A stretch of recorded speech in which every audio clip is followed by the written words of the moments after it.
I mean, there's a lot of. I mean, I think there's still a decent amount of options out there. I hope it's. I feel we saw one yesterday, and I feel like. Yeah, the Hereth is going to come out. Yesterday we saw a one come out, and the first thing that came to my mind was like, "You're not Gusta La Gusta." Like I don't know if you're going to be able to. I don't think that one. I think that kind of got into people's head when Gusta La Gusta was able to use it. I was like, "Oh, one is part of the meta now." It's like, no, that's just Gusta La Gusta being himself on a one.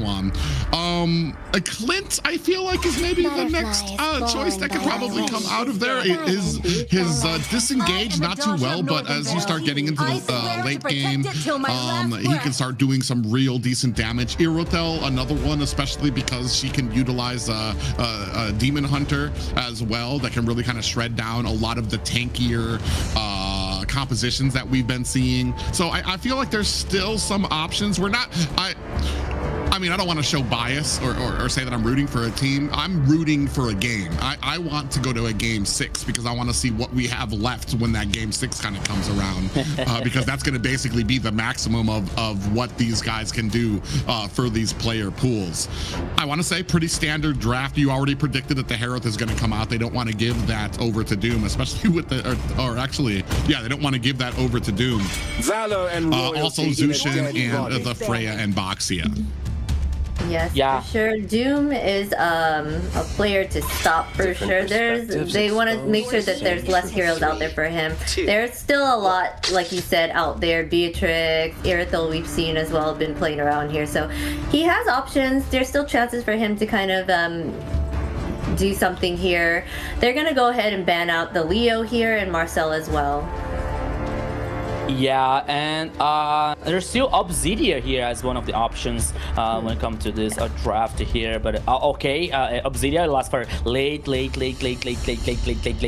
game, but still it's an option here for for Entity7. But we are gonna see here. We have to see what is Entity7 is gonna bring it out. Oh, Valentina here for Alpha7. It's a very interesting one here, which means like Entity7 now working and thinking more about this draft here, not to allow strong ultimates for Valentina for Alpha7. But now Entity7 here with the Suyo and Hylos. Okay, so Glorious Path here. So that's a very interesting situation, especially to Entity7 who likes to play like trying to dominate and playing aggressive all the time here versus Alpha7. Yeah, a Valentina, which I assume is out to counter the potential of a Sora coming out in the XP lane for the side of Entity7. But regardless, I feel like an early Valentina here. I feel like usually you kind of save that for a little bit later once you have a few ultimates under your belt that you can kind of go with there. Oh, a Joy and Kacha coming out for the side of Alpha7 here. That's going to be very interesting too, to see if that Joy can kind of get to the back line. They are not afraid of it. Carrie is a decent, I don't want to say a counter, but she's probably one of the better marks. And how did we forget that the Carrie was still available? Yeah. I mean, there's so many bans, okay, in our defense. There's so many great heroes.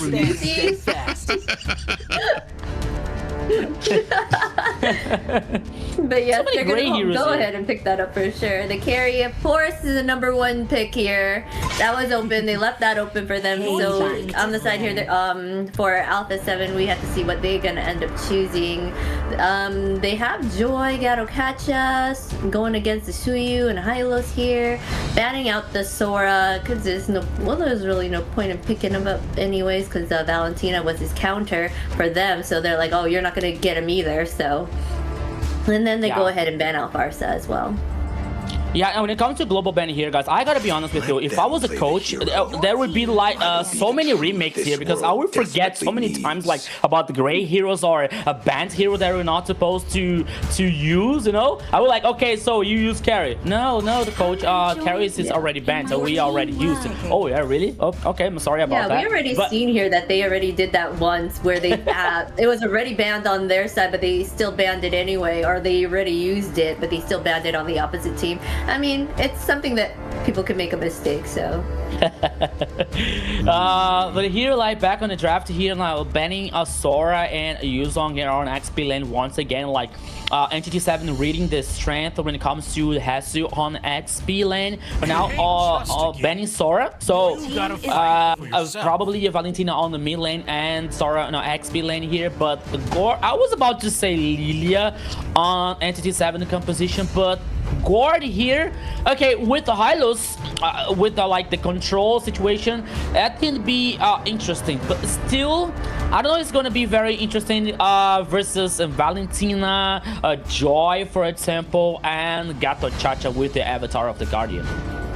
Yeah, I mean, like, and that's the perfect opportunity for it. I've been heavily critiquing the Avatar of the Guardian because a lot of people use it as an initiating tool, which everybody can escape from. In fact, the only thing he really shines against is mages who have to stand still for their ultimates, one of those being Gord. So that's going to be a very interesting, not just that, but you also have the answers who can get to the back line very quickly with those dashes. Valentina, Joy, Lapu now as well. So, man, Shin is going to have himself a rough game unless we have the XP who's gonna, I mean, a Cho could probably possibly help to possibly offset something that's gonna be able to peel for the Gord, or something to possibly get some CC down when this line from Alpha7 eventually closes the distance, which they will be able to. You don't have a Vengeance Flame to get you out of harm's way, possibly a Purify.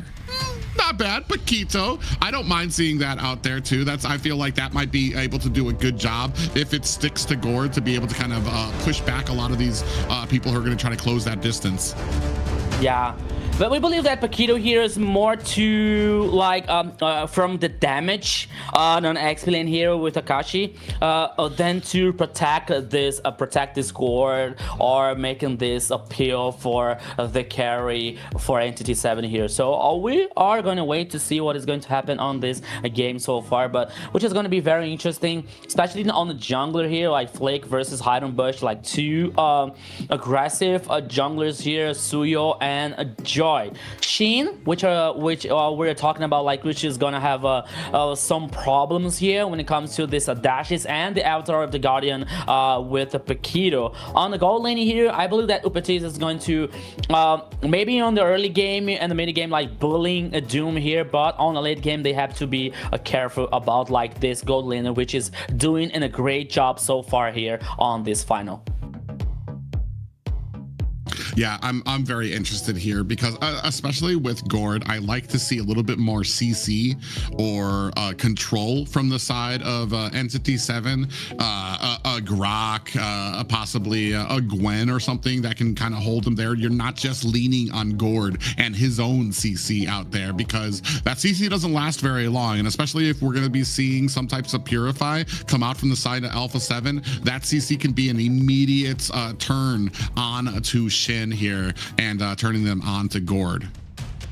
Yep, so these are things we are going to see now, because everybody, welcome to the Land of Dawn. This is the championship map from for Entity7. Alpha7 has to react now. It's a now or never situation for them. So let's go, Private. Yeah, the backs are against the wall for Alpha7 as Entity7 is sitting at game point, looking at a ticket to MSC, looking at an opportunity to take on the champions of the North here. It all comes down to this match if Alpha7 can find an answer, and already look at the pressure mounting from both of them. That was a huge fight for just the little Little Wanderer there. Yeah, the huge fight here, and Entity7 forcing Hasu to use the Flake on the top side here, on the XP, on the gold lane actually, okay. I'm seeing the signs on the map here, so on the top side. Yeah, so the gold lane is at the bottom, despite what the map says there. But let's go ahead and take a look at these emblems as well.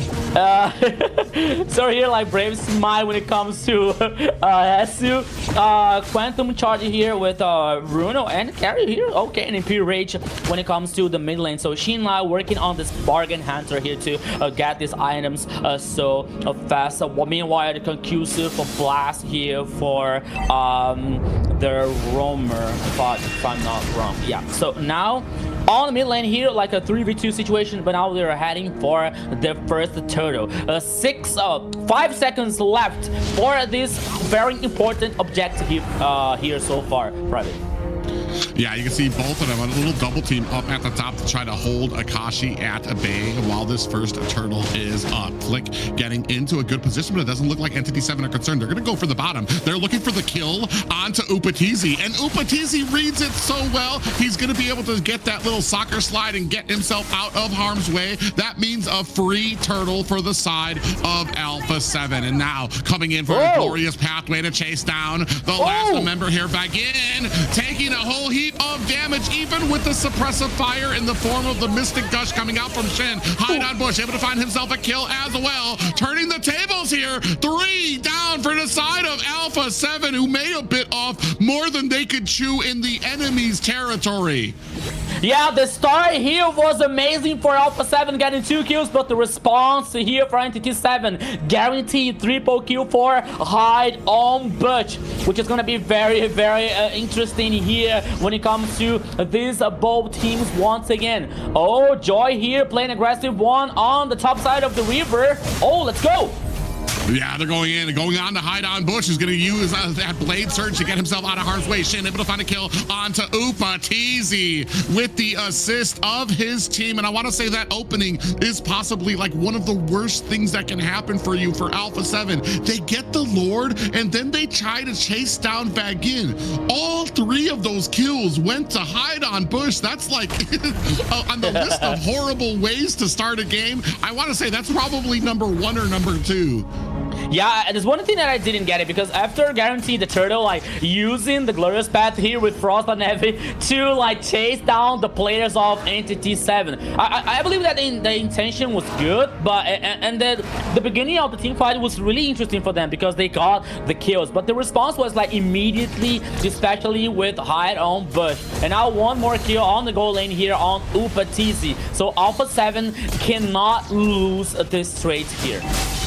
Yeah, they need to be very careful about this early game here, as it's really starting to edge on the side of Entity7. Despite what I want to say, I feel like this draft heavily favors Alpha7, but I feel like the playstyle here is definitely kind of... Oh my God, look at the damage coming out! Hide on Bush, they burst Paquito down! Frostlane Eve able to find a kill to return a favor to Shin. Now the rest of Entity7 coming in for reinforcements. Flick able to find a kill onto Bagin. And now, ooh, very low. Hasu has to get out of harm's way. Akashi, the same thing. Doom has to use his flicker to back up underneath his tower, which will open up this next turtle for Alpha7. It was a very tied up team fight here between the two teams, but at the end of the day, Alpha7 getting this advantage to guarantee the second turtle for them. Gold lead here, there's none, because there's even for both teams. And now in the bottom lane, oh, a big Mystic Gush there. And this is kind of what I've been talking about. Is like, you don't really have a lot of CC on... Oh, Shin. Okay. He's getting a little confident there on that gore, especially because you don't really have an escape except for the flicker. Yeah, who needs control when I have my own stun here with Gord? I don't need you guys. But even though here, jokes aside, Entity7 like trying to still dominate here some initiations and some actions, especially when it comes to the gold lane here, like to delay this Bruno's power spike as much as they can. But now the tower number 1 here on the bottom lane in favor for Alpha7. Yeah, and right now, kind of jockeying for position. We still got about a whole minute until the next turtle comes up on the map here. Both teams looking for an opportunity. Back in, gonna go in, gets a little bit of a stun there. Mystic Gush on the Paquito's gonna go ahead and use that Revitalize to get himself out. That's gonna be 2 ultimates down, or actually an ultimate down, as Shin used his Mystic Gush, and he's not gonna have it available for this next fight. Yeah, which is not, it's not very interesting for Alpha7, like if Paquito is the main target here on these initiations from Entity7. Because we were talking about, okay, using the Mystic Gush here, Shin being stopped and stuck, and will be like a very good opportunity to Gato Chacha to use the Avatar and forgot it. Oh, here comes Glorious Path. Yeah, I mean, I want to say Hide on Bush has been so good with these blade surges to be able to find himself an escape to come in there. And yeah, I mean, I kind of read that when Entity7, they're continually kind of locking on Paquito. They're looking for any target they can get. Unfortunately, that's always been Paquito. And without Hide on Bush there, they don't exactly have the damage even with the Mystic Gush kind of coming out there. Upatizi laying on the damage onto this turtle. Paquito on the backside looking for the flank. Hide on Bush spots him out. 50% now left onto this turtle. Ooh, from the backside. Is that going to be it? Oh, Hesu tried to go in with the bravest fighter. Flick able to find himself the turtle there. Now the rest of Entity7 going in. Glorious pathway has been laid out to help secure Alpha7 and escape on the backside. Avatar the Guardian lands on the 3 members. Is that going to be enough? No. Begin able to take down Paquito. 1 down for Alpha7, but they do pick themselves up a turtle. Man, what happened to Hesu? You saw that. He tried the bravest fighter and he wasn't able to make the jump over the turtle pit there. So he just kind of bravest fighter alone on the backside of that pit there. So now another fight coming out there. Glorious pathway laid out on the side of Entity7. Mystic Gush latching on to Hesu, drops him down to 25%. I want to defend my brother here. I sometimes that wall is bigger than we think. It's bigger than we like able to consider. So it happens. It happens even with the best players of MLBB. But still here, jokes aside, 3 turtles for Alpha7. But I think that when it comes to this team fight, Entity7 are having this advantage. Oh, once again, Frostblood never here. Let's see Mystic Gush coming out from Shin, which has been a very pain in the neck here versus Alpha7. Oh, here we go. Ooh, big flicker comes out from Shin. They really tried. Avatar the Guardian and a Glorious Pathway coming out. They really thought that they had Shin, who able to flicker himself away. And now going to go ahead and mount some pressure onto the mid lane, looking to take this tower for themselves. Look at the backside, Hide on Bush, looking for an angle in here. Is it going to come in? And that's going to be enough pressure for Entity7 to take themselves down a tower. Now continuing on the fight, Akashi in trouble, taking a lot of damage, going to have to use that Revitalize to keep himself up. Or Vagin going to use the Revitalize to keep up his XP laner. I thought that we would be watch the same mistake again coming up from Entity7 on the tower 1 and 2 on the mid lane. But now they took down the tower on the mid lane here, and they decided not to take this overextending here versus Alpha7. A very good idea, but now the Lord is on the pitch here on the downside of the river, but Vagin is aware of that, so both teams now are fighting to this Lord. Yeah, now kind of jockeying for a little bit of position, trying to poke the Lord. I think they kind of want the fight. You can see Joy flick up at the top, looking for an angle in. He's not immediately at the Lord just yet. He's kind of waiting for the information to be fed to him from Alpha7 about when they want to go to engagement. The Guardian lands on the 2 members. Glorious pathway is out. Hesu finds a kill onto Shin. Flick able to take down Doom. The 2 biggest damage dealers for the side of Entity7 are down, and they unfortunately have to find a disengagement. That's going to be a free Lord for the side of Alpha7. A very good initiation now from Alpha7. 2 players down here on Entity7. Now the Lord heading out for Alpha7 here. A very good chance to open the map, to open the towers. Meanwhile, Akashi was like compensating on the top side here, taking down the tower number 1. But the Lord is heading on the bottom side here. Meanwhile, like as they don't have the tower number 2, only the high ground towers here on the bottom lane. So now Alpha7 has a good chance here to work on this pressure. Oh, up at the top, Flick gets surprised by 2 members of Entity7 who are lying in that bush. He went up there to clear out the minions, and they absolutely bamboozled him. Now at the bottom lane, the rest of Entity7 going to go ahead, try to take down this Lord, as they've been able to mount a decent amount of pressure away from their towers. Shin going to go ahead, focus down on the mid, and Entity7 makes short work of this Lord at the bottom. Akashi, oops, okay. Oh, here it comes on the mid lane.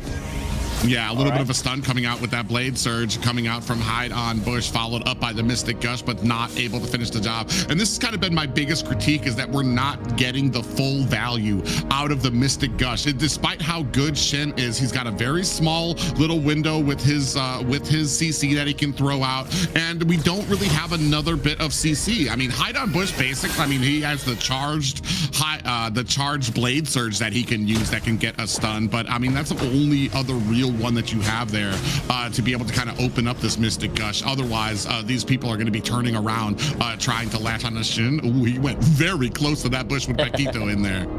Yeah, we're using like using the skill here to spot the enemy on the Bush on the mid lane here, so it is working for Shin so well, but still, like, okay, some Mystic Gush are connecting the damage, but not enough to get players down from Alpha7. This game here, like, besides Alpha7, like, getting this last Lord, oops, here, again, versus Hasu. Okay, what? Forcing Hasu here to get back. Meanwhile, Entity7 is destroying one tower here on the bottom lane. You know what is, it's more funny here, it's funnier. Entity7 lost the Lord, and they don't have the tower number 2 on the bottom lane here, but even the gold lead here, even from Entity7, even though, because we saw Akashi a surprising flick on the top side here, taking down, and Entity7 not losing the rhythm on this game so far. And this has been one of the biggest strengths for Entity7. You might be able to match their pace, but I feel like their macro gameplay is pretty much unmatched here in the South right now. Even when you're trying to take it to them toe-to-toe, they're still going to be able to get the gold lead up. They're still going to be able to get the towers that they need. And you're going to always have Hide on Bush constantly farming, constantly doing what he needs to keep those stacks up to make sure that on the Suyo, he's still going to be as dangerous as he needs to be.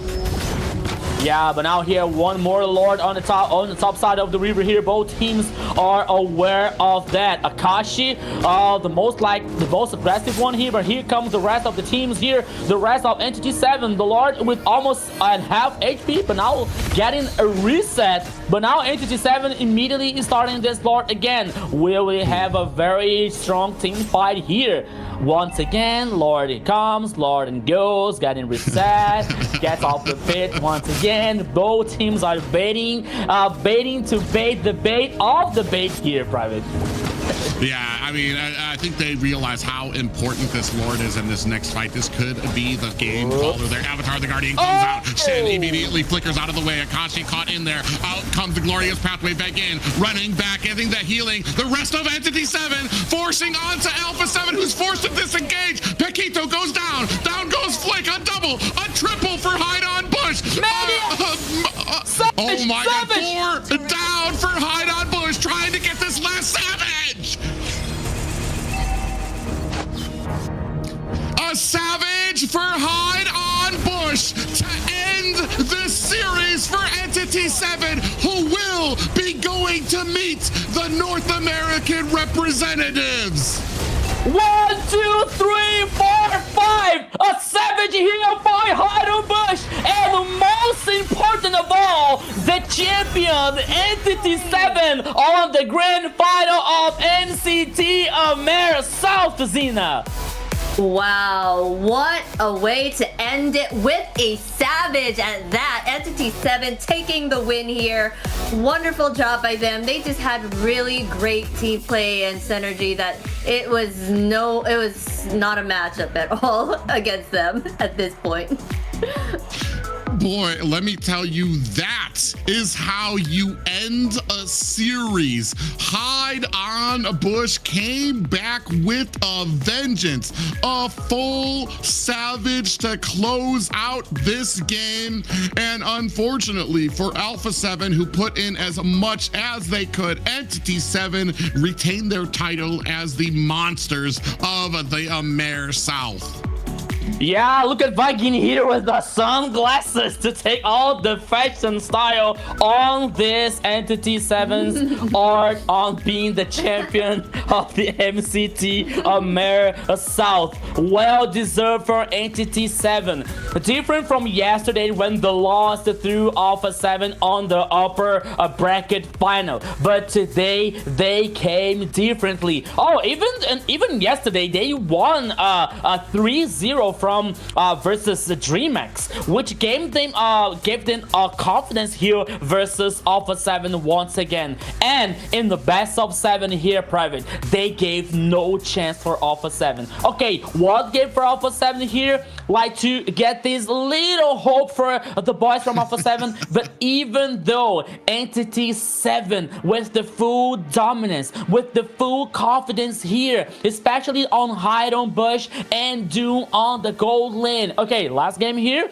Doom, no kills, but who cares? Because only Granger here, he has a high performance. But once again here, when it comes to when we talk about the solid team, Private and Xena, we talk about the 5 players are so good, right? But we can say that maybe someday someone is not so inspired, someone is not so like in 100% on the performance, but it is still have the other friends, it is still have the other teammates to compensate this performance, you know. So here from Entity7, I don't think it was the case, because everyone played so well. Akashi, Doom, Shin, Hide on Bush, Vagin, oh my goodness, especially playing with Akai here, for example, to avoid those initiations on the last game. Here, a Savage from Hide on Bush on the last game here. What a golden way to finish this MCT AMER South and leading the title for Entity7. I think we already know who this MVP is, Xena. All right, now this is the kind of performance people remember. Hide on Bush over here, of course, getting that MVP with that Savage at the end, just saying. 902 KDA, 56.5k total damage, 803 gold per minute. He was a beast on that field.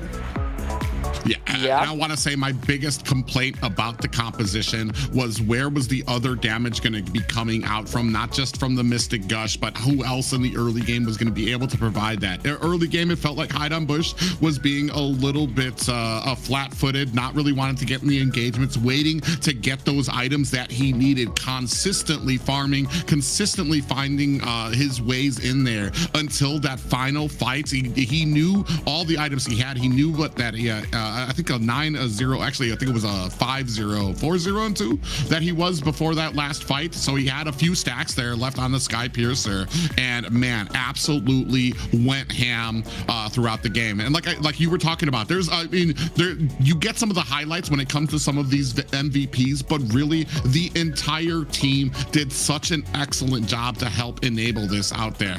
Here you could see the Shin being able to get out of the way of that flicker, 2 glorious pathways going out there, and then Hide on Bush coming in here, singling out one by one, taking out each of the members here, until finally it was Hesu who tried to go underneath the tower, but Hide on Bush was ready, and swoop, boom, a huge Savage to close out